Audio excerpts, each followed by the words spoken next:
If you're trying to take a long, rolling screenshot on your Windows computer, for example, of a website like this, the bad news is that the native screenshot tools built into Windows can't really do that.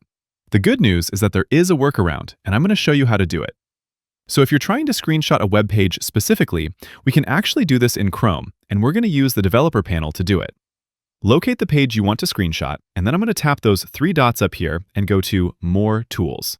And there we'll find Developer Tools. Or you could use the keyboard shortcut Control, Shift, and I on your keyboard.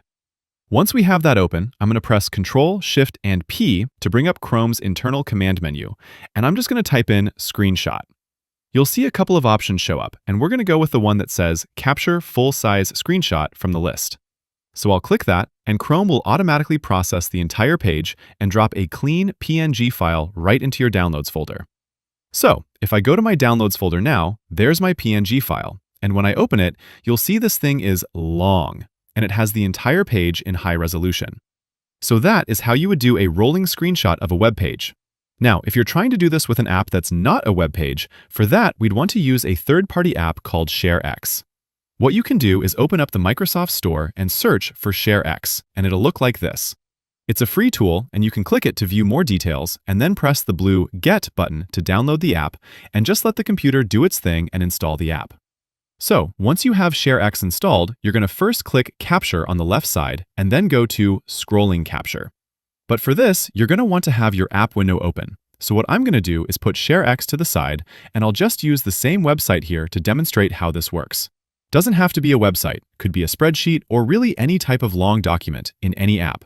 So I'll choose Capture on the left side and then go to Scrolling Capture. And you'll see your mouse cursor kind of turns into this selection tool.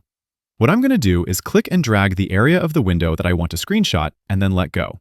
And once you let go, it's going to start scrolling down that page on its own. I'm not doing anything at this point. I'm just watching the page scroll and get captured.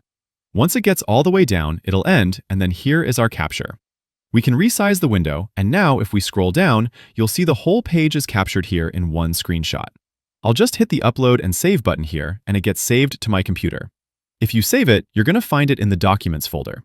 So I'll go to my Documents, and I'll have a ShareX folder there, and in Screenshots here, there's our rolling screenshot. So, a few extra steps there, but this allows you to take a rolling screenshot of any app, not just your web browser.